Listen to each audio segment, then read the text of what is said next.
Hello friends, स्वागत है आप सभी का हमारे यूट्यूब चैनल उत्कर्ष नर्सिंग लाइव क्लासेज में। जैसा कि आपको पता है हमारी क्लास काफ़ी टाइम बाद शुरू हो रही है एंड अब से हमारी क्लासेस कंटिन्यू रहेंगी। सो मैं आपको बताना चाहूँगा कि जो सीआरपीएफ की क्लासेज हैं वो हमारी जल्दी शुरू कर दी जाएंगी। जो हमारे टीचर्स हैं ओबीजी वाले एंड जो इंपॉर्टेंट गोल्डन की पॉइंट्स होंगे उनको हम शुरू करेंगे सीआरपीएफ के लिए एंड उनकी बैक टू बैक क्लासेज आपके लिए प्रोवाइड करवाएंगे एंड ट्यूशन क्लासेज भी कंटिन्यू रहेंगी। एंड हम लास्ट क्लासेस के अंदर हमने एनाटॉमी का काफ़ी कुछ पोर्शन छोड़ दिया था, जैसे कि कार्डियोवास्कुलर सिस्टम है, उसी को हम आज थोड़ा कंटिन्यू करते हैं। एंड अपनी क्लासेस से अगर कोई आपकी क्वेरीज होती है तो आपके जो सपोर्टिव नंबर है आप वहाँ पे मैसेज कर सकते हैं, कॉल कर सकते हैं। एंड जो स्टूडेंट न्यू है वो हमारे व्हाट्सएप ग्रुप को ज्वाइन कर सकते हैं। एंड वन मोर थिंग, आप सभी का सपोर्ट होना चाहिए, तभी हमारे यहाँ से आपके लिए बेटर कंटेंट दिया जाएगा एंड हमारी तरफ से आपके लिए काफ़ी कुछ यहाँ से मिलेगा। सो आज ही क्लास को शुरू करते हैं। इससे पहले आप वीडियो को लाइक एंड शेयर जरूर कर दीजिएगा, जो भी स्टूडेंट्स हैं एंड आपके कलीग्स हैं उनको सभी को वीडियो शेयर कर देना, ठीक है गाइस। तो आज की क्लास हम शुरू करते हैं। कार्डियोवास्कुलर सिस्टम का एक इंपॉर्टेंट टॉपिक है जो हर किसी एग्जाम के अंदर पूछा जाता है, जिसके अंदर आपको पता ही होगा coronary circulation. Coronary circulation and systemic circulation दोनों चीज़ें अलग हैं, ठीक है।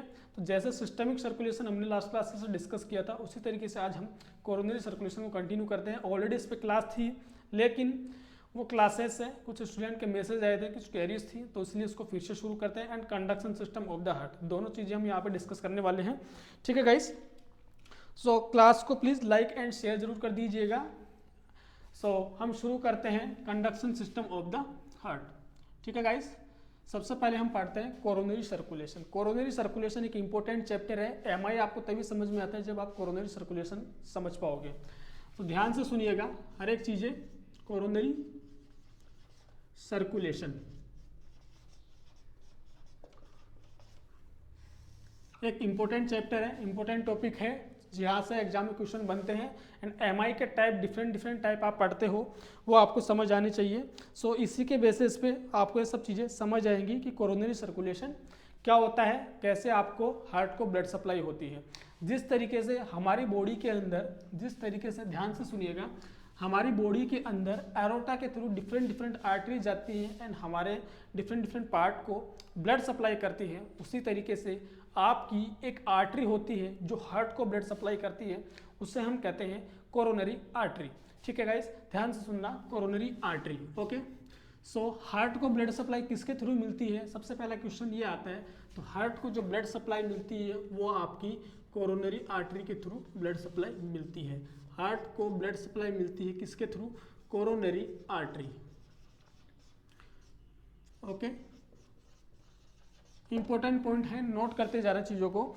आपके हार्ट को जो ब्लड सप्लाई मिलती है वो कोरोनरी आर्टरी के थ्रू मिलती है।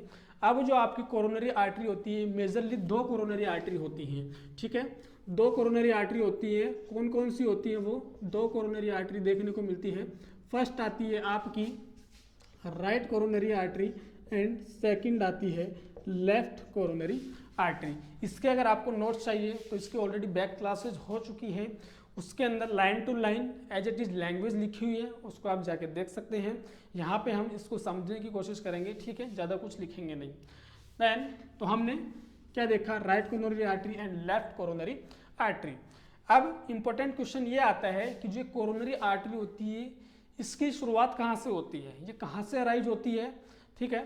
तो आप ध्यान से सुनना, जो आपकी कोरोनरी आर्टरी की जो बिगनिंग होती है, कोरोनरी आर्टरी कहाँ से अराइज होती है, coronary artery arise from ascending part of aorta, ascending part of aorta, ठीक है। अब आपको ये चीज़ भी समझ आनी चाहिए कि एओर्टा के कौन कौन से पार्ट होते हैं, एओर्टा के कौन कौन से पार्ट होते हैं। तो ध्यान से देखना, एओर्टा के पार्ट आपके यहाँ पे फॉर एग्जाम्पल के लिए यहाँ पे देखना चाहिए, जैसे कि ये आपका ये मैंने लेफ्ट वेंट्रिकल बोला, ठीक है, एंड ये आपका होता है राइट वेंट्रिकल, ठीक है। इसके ऊपर आपके एट्रियम प्रेजेंट होते हैं, नीचे वाले वेंट्रिकल होते हैं। एट्रियम को हम रिसीविंग चैम्बर बोलते हैं, जबकि वेंट्रिकल्स को हम पंपिंग चैम्बर बोलते हैं। आई रिक्वेस्ट मेरी सभी से कि इस क्लास को देखने से पहले जो इसका पीछे वाला पार्ट है, इसका बैक पार्ट है, उसको ज़रूर से देखना, ताकि आपको काफ़ी अच्छा कंटेंट समझ आएगा। इसको हम कहते हैं राइट एट्रियम, इसको हम कहते हैं लेफ्ट एट्रियम। ठीक है, यहाँ से क्या होता है, आपकी इस पार्ट से एक आर्टरी निकलती है जिसको आप बोलते हो एओर्टा, एंड यहाँ से आपकी एक वेन निकलती है, सॉरी पल्मोनरी आर्टरी निकलती है। यहाँ से आपकी पल्मोनरी आर्टरी निकलती है, यहाँ से आपका एओर्टा निकलता है। देन ये जाके आपके लंग्स के अंदर मिलती है, एंड वहाँ पे ये आपके लंग्स में जाता है, एंड यहाँ से आपकी 4 पल्मोनरी वेन निकलती हैं। ठीक है, ये ऑलरेडी हम समझ चुके हैं। ठीक है, अब आपको मेरा समझाना था एओर्टा क्या है, एओर्टा के कौन कौन से पार्ट होते हैं, जिसकी वजह से आपको ये समझ आएगा कि आपका एओर्टा का असेंडिंग पार्ट से कोरोनरी आर्टरी अराइज होती है। ठीक है, तो ध्यान से सुनना, ये एओर्टा होता है। ठीक है, ऑलरेडी डिस्कस कर चुके हैं। यहाँ से कहाँ से अराइज हुआ, ये आपके लेफ्ट वेंट्रिकल से अराइज हुआ। ठीक है, एओर्टा, इस पार्ट को आप बोलते हो, इस पार्ट को हम कहते हैं असेंडिंग एओर्टा, असेंडिंग एओर्टा। ये जो पार्ट होता है जिसके अंदर आर्च होती है, जिसको आप कहते हो arch of aorta, arch of aorta, and जो ये पार्ट आपका फर्दर नीचे आ रहा है जिसे हम कहते हैं डिसेंडिंग एओर्टा। ठीक है, असेंडिंग का मतलब होता है बढ़ते हुए क्रम में या फिर चढ़ता हुआ, मतलब कि इंक्रीज इन नंबर, उसे हम कहते हैं असेंडिंग। जब डिक्रीज हो रहा है मतलब किसी की साइज, मतलब कि नीचे की तरफ डिसेंड हो रहा है, उसे आप कहते हैं डिसेंडिंग पार्ट। ठीक है, तो हमने कहा कि यहाँ पे आपका असेंडिंग एओर्टा जहाँ होता है, वहाँ पे आपकी कोरोनरी आर्टरी की बिगिनिंग या फिर उसका ओरिजिन होता है। तो क्या होता है, ये जो पार्ट होता है आपका, ध्यान से सुनना, इस असेंडिंग पार्ट पे कुछ डायलेशन प्रेजेंट होते हैं, यहाँ पे कुछ डायलेशन प्रेजेंट होते हैं, जिन्हें आप नाम देते हो, जिन्हें आप नाम देते हो एरोटिक साइनस, जिन्हें आपने क्या नाम दिया, एरोटिक साइनस। ठीक है, तो ये जो एरोटिक साइनस होती है, ये कितने प्रेजेंट होते हैं, 2 प्रेजेंट होते हैं। एक कौन से साइड होता है, राइट साइड होता है, एक कौन से साइड होता है, लेफ्ट साइड होता है। ठीक है गाइस, राइट साइड के अंदर जो आपका एरोटिक साइनस होता है, उसे आप नाम देते हो right aortic sinus, right aortic sinus. And जो लेफ्ट साइड वाला होता है, उसे आप नाम देते हो लेफ्ट एरोटिक साइनस। ठीक है, समझ आया। असेंडिंग पार्ट ऑफ एरोटा के बिगिनिंग पे ही 2 डायलेशन प्रेजेंट होते हैं, जिन्हें आप नाम देते हो एरोटिक साइनस। इनका राइट साइड में जो होता है उसे राइट एरोटिक साइनस बोलते हैं, लेफ्ट में होता है उसे लेफ्ट एरोटिक साइनस बोलते हैं। अगर इसी डायग्राम को आप 3D एंगल में देखोगे तो राइट वाले को हम दूसरा नाम देना चाहें तो उसे हम बोल सकते हैं एंटीरियर एरोटिक साइनस। ठीक है, जबकि लेफ्ट वाले को हम बोल सकते हैं पोस्टीरियर एरोटिक साइनस। एग्जाम में क्वेश्चन कर ले एंटीरियर एरोटिक साइनस का दूसरा नाम क्या होता है, राइट एरोटिक साइनस, जबकि पोस्टीरियर एरोटिक साइनस का दूसरा नाम होता है लेफ्ट एरोटिक साइनस। ठीक है गाइस, अब यहाँ से आपकी जो एक क्वेश्चन आता है कि हार्ट को जो ब्लड सप्लाई होती है वो कितनी होती है, जो टोटल कार्डियक आउटपुट होता है उसकी कितनी ब्लड सप्लाई मिलती है हार्ट को। तो ध्यान से सुनिएगा, हार्ट को जो आपका ब्लड सप्लाई होती है वो 4 to 5% of total cardiac output, total cardiac output, ये आपके हार्ट को ब्लड सप्लाई होती है। अब मैंने लास्ट क्लासेस में आपको समझाया था, आपके हार्ट को अगर हम एवरेज मान के चले 5000 टोटल कार्डियक आउटपुट होता है 1 मिनट में। ठीक है, टोटल कार्डियक आउटपुट। ओके, ये आपका हार्ट 1 मिनट में ब्लड को पंप करता है। ठीक है, तो मैंने क्या बोला, 4 to 5% of total cardiac output आपके हार्ट को क्या मिलती है, ब्लड सप्लाई मिलती है। तो अगर हम इसका 5000 का 4 to 5% निकालना चाहें तो ध्यान से सुनना, 5000 का 4% निकालोगे तो ये आपके सामने निकल के आएगा 200। एंड इसी का अगर आप 5% निकालोगे तो ये आपके सामने निकल के आएगा 250। ठीक है, तो हम कह सकते हैं कि आपके हार्ट को कितना ब्लड सप्लाई होता है, 200 से 250 ml पर मिनट। क्वेश्चन आ चुका है एग्जाम के अंदर, कितना लिखेंगे, 200 से 250 ml पर मिनट। ये आपका क्वेश्चन आता है एग्जाम के अंदर एंड पूछा हुआ क्वेश्चन है, दोनों पूछे हुए क्वेश्चन है गाइस। ये वाले देखो, इनको क्वेश्चन मार्क कर लीजिएगा, ये इंपॉर्टेंट है, ये वाला भी इंपॉर्टेंट है। एंड ये तो पूछता ही है कि हार्ट को कौन सी आर्टरी ब्लड सप्लाई करती है, क्योंकि डिफरेंट डिफरेंट आर्टरी होती है डिफरेंट डिफरेंट ऑर्गन के इसलिए इसका नाम जो यूज करते हैं कोरोनरी आर्टरी यूज करते हैं। नाउ जो नेक्स्ट आता है इसके अंदर आपका हार्ट को ब्लड सप्लाई कब मिलती है। इंपॉर्टेंट क्वेश्चन बनता है कि हार्ट को ब्लड सप्लाई कब मिलती है, तो आप करना ड्यूरिंग डायस्टोल। जो डायस्टोल होता है, डायस्टोल का मतलब क्या होता है, पंपिंग चैम्बर का रिलैक्स होना। पंपिंग चैम्बर कौन से होते हैं, वेंट्रिकल्स आपके पंपिंग चैम्बर्स होते हैं। एंड वेंट्रिकल कौन सा वाला, लेफ्ट वेंट्रिकल। जब लेफ्ट वेंट्रिकल रिलैक्स होगा तो आपके सेमिल्यूनार वाल होते हैं। अब मैंने आपको लास्ट क्लास में समझाया था कि वाल कौन कौन से होते हैं, एक होते हैं आपके एट्रियो वेंट्रिकुलर वाल, दूसरे सेमिल्यूनार वाल। सेमिल्यूनार वाल के अंदर आपके दो होते हैं, पल्मोनरी वाल जो एरोटिक वाल। देखिएगा, सुनना ध्यान से, ये आपके यहाँ पे, ये आपके मैंने बोला था लेफ्ट वेंट्रिकल ने क्या किया, ब्लड को अगर ये पंप करता है तो यहाँ पे कुछ वाल प्रेजेंट होते हैं इस तरीके से। ये वाल जैसे ये ब्लड पंप करेगा तो ये ब्लड ऊपर जाएगा, मतलब कि कॉन्ट्रैक्शन, मतलब कि सिस्टोल के दौरान ये ब्लड ऊपर गया। अब ये वाल कैसे खुले, ऊपर की साइड में ओपन होते हैं, हाँ ऊपर की साइड में ओपन होंगे इस तरीके से। ये वाल आपके ऊपर की साइड में ओपन हुई है एंड यहीं पे आपकी क्या प्रेजेंट है, आपकी कोरोनरी आर्टरी, राइट और लेफ्ट। तो इन वालों ने क्या किया, इसको ढक लिया, तो इस दौरान तो ब्लड नहीं मिलेगा। लेकिन जब ये रिलैक्स होगा तो ये ब्लड है यहाँ पे, ये जो ब्लड है ये फिर से आने की कोशिश करेगा, हाँ। एंड जब ये आएगा तो इन वाल को नीचे की तरफ फोर्स करेगा, तो ये नीचे की तरफ फोर्स करेगा तो ये ब्लड इधर जाएगा और इधर जाएगा, क्योंकि वाल ढक चुके हैं। तो इस दौरान आपके हार्ट को ब्लड सप्लाई मिलती है। एग्जाम में क्वेश्चन आता है कि आपके बॉडी ऑर्गन के अंदर सबसे पहले ब्लड सप्लाई कौन से ऑर्गन को मिलती है, आप राइट आंसर करना हार्ट को। फर्स्ट ब्लड सप्लाई किसको मिलती है, हार्ट को। तो फर्स्ट ब्लड सप्लाई किसको मिली, आपके हार्ट को। इंपॉर्टेंट क्वेश्चन होता है, ये पूछा जाने वाला क्वेश्चन है। एंड आपके सीआरपीएफ के अंदर यहाँ से एनाटॉमी का पोर्शन है, उसमें बहुत सारे क्वेश्चन पूछे गए, ऑलरेडी इस पर लेक्चर भी है, क्योंकि उसके अंदर एनाटॉमी के कम से कम 25 के अराउंड क्वेश्चन पूछे जा चुके हैं। इसलिए इसका थ्योरी पार्ट आपके लिए काफ़ी हेल्पफुल रहेगा गाइज। सो इसको ध्यान से देखना। नाउ अब जो आपका आता है यहाँ पे क्वेश्चन ये बनता है कि सर आपने इतना तो बता दिया कि कोरोनरी आर्टरी की दो ब्रांचेज होती हैं, right coronary artery, left coronary artery.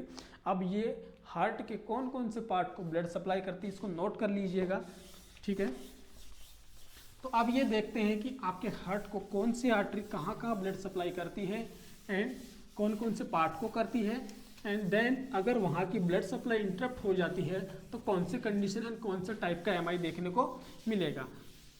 ये क्वेश्चन आ चुका है एग्जाम के अंदर एंड पूछा जाता है। तो अब हम यहाँ पे आपके सामने सिंपल सा एक डायग्राम ड्रॉ कर रहा हूँ, उससे आप नोट करना। यहाँ पे आपकी मैं लिख रहा हूँ कोरोनरी आर्टरी, ठीक है गाइस। ये कोरोनरी आर्टरी की कितनी ब्रांचेज निकली, दो branches, right coronary artery and left coronary artery, ठीक है। Right coronary artery and left coronary artery. जो आपकी राइट कोरोनरी आर्टरी होती है, जो आपकी राइट कोरोनरी आर्टरी होती है, इसकी भी दो ब्रांचेज होती हैं, जिसका नाम होता है left anterior descending artery, left anterior descending artery, and then इसमें एक और आती है जिसे आप कहते हो सर्कमफ्लेक्स आर्टरी। नोट करना, दोनों इंपॉर्टेंट है, बहुत ज़्यादा क्वेश्चन पूछा जाता है यहाँ से। Left anterior descending artery, circumflex artery. जबकि आपकी राइट आर्टरी की और भी ब्रांचेज होती हैं, जैसे कि मार्जिनल आर्टरी एंड डिफरेंट, लेकिन आपको राइट कोरोनरी आर्टरी से सिंपली ये याद रखना है कि जो भी राइट साइड का पोर्शन होता है हार्ट का, वहाँ की ब्लड सप्लाई कौन सी करती है? Right coronary artery, and remaining जो पोर्शन होता है वो आपका कंप्लीट होता है लेफ्ट कोरोनरी आर्टरी। तो यहाँ पे ध्यान से सुनना, राइट कोरोनरी आर्टरी किस किस को सप्लाई करती है, तो आपके सामने डायग्राम भी शो होंगे, ठीक है, तो डायग्राम पे भी कॉन्सेंट्रेट करना। एंड यहाँ पे देखो राइट कोरोनरी आर्टरी। अब मुझे बताओ राइट साइड में क्या होता है? राइट एट्रियम होता है कि नहीं होता है? राइट वेंट्रिकल भी होता है, ठीक है। अब आपका एसे नोड कहाँ सिचुएटेड होता है? तो आपको पता है junction of superior vena cava और राइट एट्रियम। तो एसे नोड या फिर एसे नोड, एवी नोड भी, आपका जो एवी नोड होता है, जो इसका अभी हम नेक्स्ट पार्ट डिस्कस करने वाले हैं, एसे नोड, एवी नोड, तो ये क्या होगा? ये कहाँ प्रेजेंट होता है आपके? AV node right side of the inter atrial septum, right side में। एट्रियम सेप्टम क्या होते हैं? दोनों एट्रियम के बीच में जो लाइनिंग प्रेजेंट होती है उसे सेप्टम कहते हैं। तो थोड़ा सा राइट साइड में प्रेजेंट होता है एवी नोड, एंड कैसे? लोअर बॉर्डर पे, ठीक है ना। देन बंडल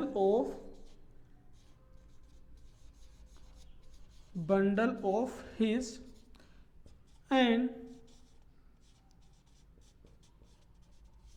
फुरकुंजे फाइबर, इसको एक लाइन में आप नाम दे सकते हो कंडक्शन सिस्टम ऑफ हार्ट। अब एग्जाम में क्वेश्चन आता है कि conduction system of the heart या फिर SA node, AV node, bundle of His को ब्लड सप्लाई कौन सी आर्टरी करती है? तो आपको सीधा सा आंसर देना है, आपकी right coronary artery blood supply करती है। अब इंपॉर्टेंट क्वेश्चन जो यहाँ से पूछता है आपको एग्जाम के अंदर, वो सीधा सा ध्यान रखना, जो आपका पोस्टीरियर इंटरवेंट्रिकुलर सेप्टम होता है, ये राइट कोरोनरी आर्टरी क्या होती है? आपके हार्ट से एंटीरियरली निकल के पीछे की तरफ राउंड हो जाती है, जिसका डायग्राम देखना पत्ते से आपको बोर्ड पे भी शो होगा। वो घूम के पीछे की साइड जाती है और जाके पोस्टीरियर पार्ट को, मतलब कि ये मेरा एंटीरियर पार्ट है तो पीछे की साइड में पोस्टीरियर पार्ट हो गया, उसको जाके ब्लड सप्लाई करती है। तो पोस्टीरियर, ये वाला भी इंपॉर्टेंट है, posterior interventricular septum, important line है, नोट कर लेना, क्योंकि ये कंफ्यूजन वाली चीजें होती हैं। एंड एक और इंपॉर्टेंट चीज है, inferior wall of left ventricle, ये आपकी ब्लड सप्लाई करती है राइट कोरोनरी आर्टरी। तो ये जरूर से लिख लेना, आप यहां लिख रहा हूं inferior wall of left ventricle. अब यहां से एक इंपॉर्टेंट पॉइंट निकल के आ रहा है यहां से कि अगर किसी पर्सन के अंदर, ध्यान से सुनना, अगर किसी पर्सन के अंदर इस कोरोनरी आर्टरी का ब्लॉकेज हो जाता है, राइट कोरोनरी आर्टरी का ब्लॉकेज हो जाता है, तो उस पर्सन में कौन सी कंडीशन देखने को मिलेगी? क्या ट्रैकीकार्डिया देखने को मिलेगा, ब्रेडीकार्डिया देखने को मिलेगा, या फिर अदर कंडीशन हो सकती है। तो यहाँ पे आपको पता होता है एसे नोड होता है वो main pacemaker of the heart होता है कि नहीं होता है? हाँ, main pacemaker of the heart is known as SA node. तो अगर इसकी ब्लड सप्लाई इंटरप्ट हो जाती है राइट कोरोनरी आर्टरी की, तो ऐसे नोड को ब्लड सप्लाई नहीं होगी, ऐसे नोड को ब्लड सप्लाई नहीं होगी, तो इंपल्स जनरेट नहीं होंगी। ऐसी कंडीशन के अंदर कंडीशन देखने को मिलती है जिससे आप कहते हैं ब्रेडी कार्डिया, जिसके अंदर less than 16 beat per minute आपकी हार्ट रेट देखने को मिलती है। ऐसा एग्जाम में क्वेश्चन आता है। एंड वन मोर थिंग, अगर किसी पर्सन के अंदर राइट कोरोनरी आर्टरी का ब्लॉकेज देखने को मिलता है तो कौन से टाइप का एमआई देखने को मिलेगा? तो आप राइट आंसर करना, इंफीरियर वॉल ऑफ एमआई देखने को मिलेगा। ये इंपॉर्टेंट क्वेश्चन बनता है इस ब्लड सप्लाई से, राइट साइड से, ठीक है। बाकी आपको सारा समझ आ गया है, कंडक्शन सिस्टम भी इसी की वजह से होता है, ठीक है। इंपॉर्टेंट क्वेश्चन जो पूछता है आपका inferior wall of MI and bradycardia, ठीक है। अब हम मूव करते हैं कौन सा वाला, लाडा एंड लेफ्ट कोरोनरी आर्टरी। इसके आपको नोट्स व्हाट्सएप ग्रुप पे भी मिल जाएंगे, इसकी पीपीटी आपको सेंड कर दी जाएगी, ठीक है गाइस। अब जो आपका एक और क्वेश्चन लिख लेना राइट कोरोनरी आर्टरी से, कि राइट कोरोनरी आर्टरी कहाँ से अराइज होती है। तो मैंने आपको स्टार्टिंग बता दिया था, right coronary artery arise from right aortic sinus. Now left coronary artery के अंदर हम डिस्कस करते हैं, तो जो आपकी एंड वन मोर पॉइंट है राइट कोरोनरी आर्टरी के रिगार्डिंग, ये आपका कितना परसेंट ब्लड कैरी करती है, 40%, ठीक है। एंड लेफ्ट कोरोनरी आर्टरी कितना परसेंट ब्लड लेके जाती है, 60%। तो लार्ज सबसे ज्यादा ब्लड कौन सी कोरोनरी आर्टरी लेके जाती है, ये वाली लेफ्ट वाली, large volume of blood carry by left coronary artery. Now LADA and circumflex artery, तो ध्यान से सुनना। लाडा मतलब कि आपकी लेफ्ट कोरोनरी आर्टरी की दो फर्दर ब्रांचेज होती हैं, जिसका नाम होता है लाडा एंड लेफ्ट सर्कमफ्लेक्स आर्टरी। लाडा का अगर आप फुल फॉर्म लिखना चाहो तो left anterior descending artery, left anterior descending artery लिख लेना, लेफ्ट एंटीरियर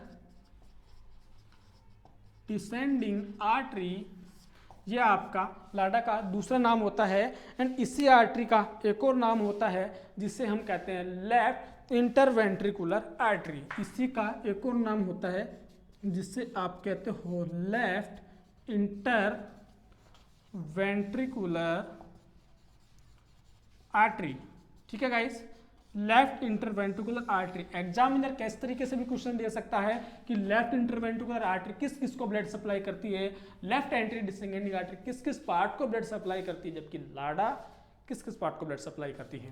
तो यहाँ पे अब आप एक कॉन्सेप्ट याद रखना, 3A वाला, ठीक है। 3A वाला मतलब कि क्या 3A क्या होता है, तो आपको सिंपल सा याद रखना है, anterior wall of left ventricle, apex of left ventricle and anterior interventricular septum, इसी को आप क्या बोलोगे, 3A। तो हम यहाँ पे ड्रॉ कर सकते हैं इसी चीज को, apex, anterior and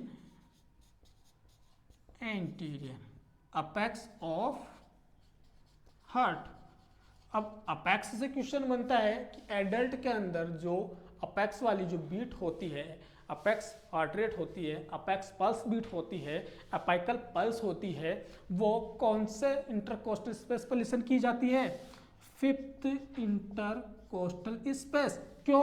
क्योंकि जो हार्ट का जो अपेक्स पार्ट होता है वो इसी के लेवल होता है। आपको पता होता है सेकंड इंटरकोस्टल स्पेस पे हार्ट का बेस पार्ट होता है, जबकि 5th इंटरकोस्टल स्पेस पे हार्ट का कौन सा पार्ट होता है, अपेक्स पार्ट होता है, ठीक है। ये बात भी आप ध्यान रखना। तो अपेक्स पार्ट को किसने सप्लाई की, लाडा ने। Anterior wall of left ventricle, anterior interventricular septum, जबकि पोस्टीरियर इंटरवेंट्रिकुलर सेप्टम को कौन सप्लाई कर रही थी, राइट कोरोनरी आर्टरी। तो ये मेजर डिफरेंस याद रखना आप, 3A से याद रखना इसको। एंड सर्कमफ्लेक्स आर्टरी बिल्कुल इजी तरीके से याद रखना, LP, लंबर पंक्चर तो नाम सुना ही होगा सभी ने, LP, हाँ, लंबर पंक्चर वाला। तो देखो उसको भी समझा देते हैं ताकि आपको अच्छे से समझ आ जाए। एंड ये ब्लड सप्लाई काफ़ी इंपॉर्टेंट है, आपको यहां से क्वेश्चन मिलता है एग्जाम के अंदर। तो देखो LP मतलब lateral wall of left ventricle and posterior wall of left ventricle. तो ये दो जो आपके मतलब कि ध्यान से सुनना आपका मेजर पार्ट किसने सप्लाई किया लेफ्ट वेंट्रिकल वाला, लेफ्ट कोरोनरी आर्टरी ने। एंड सबसे जो बिगेस्ट चैम्बर, जो लार्जेस्ट चैम्बर होता है वो हार्ट का कौन सा होता है, लेफ्ट वेंट्रिकल। मतलब कि अगर इस आर्टरी की ब्लड सप्लाई अगर ब्लॉकेज हो जाती है तो आपको किससे सफर करना पड़ेगा, एमआई से। एमआई कौन से टाइप का एमआई हो सकता है, अगर लाडा ब्लॉकेज है वहां पे तो आपको देखने को मिलेगा एंटीरियर वॉल ऑफ एमआई। अगर लाडा की ब्लड सप्लाई ब्लॉकेज होती है तो anterior wall of myocardial infraction देखने को मिलता है। क्वेश्चन है इंपॉर्टेंट। जबकि सर्कमफ्लेक्स आर्टरी अगर ब्लॉकेज हो जाती है तो lateral and posterior wall of MI देखने को मिलता है। ये इंपॉर्टेंट क्वेश्चन होता है, lateral posterior wall of myocardial infarction. ये क्वेश्चन एग्जाम में पूछे जाते हैं गाइस, सो नोट कर लेना, ठीक है। अब आपके कंडक्शन सिस्टम से जो इम्पोर्टेंट क्वेश्चन बनते थे वो मैंने आपको समझा दिए हैं, ठीक है। नाउ अब आपका यहाँ से एक और पॉइंट एंड एक इम्पोर्टेंट क्वेश्चन निकल के आता है कि जो हार्ट ने ब्लड सप्लाई तो की, आपके हार्ट को ब्लड सप्लाई तो मिली, लेकिन उसका जो वीनस ड्रेनेज होता है वो कहाँ पे आया, है ना। तो इम्पोर्टेंट क्वेश्चन तो यही बनता है कि जो आपका वीनस ड्रेनेज होता है वो कहाँ होता है, आपको राइट आंसर करना है। कोरोनरी जो साइनस होते हैं, कोरोनरी जो साइनस होते हैं वो आप क्या करते हैं, वीनस ड्रेनेज को रिसीव करते हैं। कहाँ पे, राइट एट्रियम के अंदर, ठीक है। तो जो आपका वीनस ड्रेनेज होता है वो कहाँ एम्प्टी होता है, कोरोनरी साइनस के अंदर होता है, जो आपका इंफीरियर वेना केवा की जहाँ ओपनिंग होती है ये वहाँ पे प्रेजेंट होते हैं, ठीक है। सो आपको क्या करना है, Venus drainage of the heart, ये क्वेश्चन आता है, वीनस ड्रेनेज ऑफ हार्ट, ठीक है।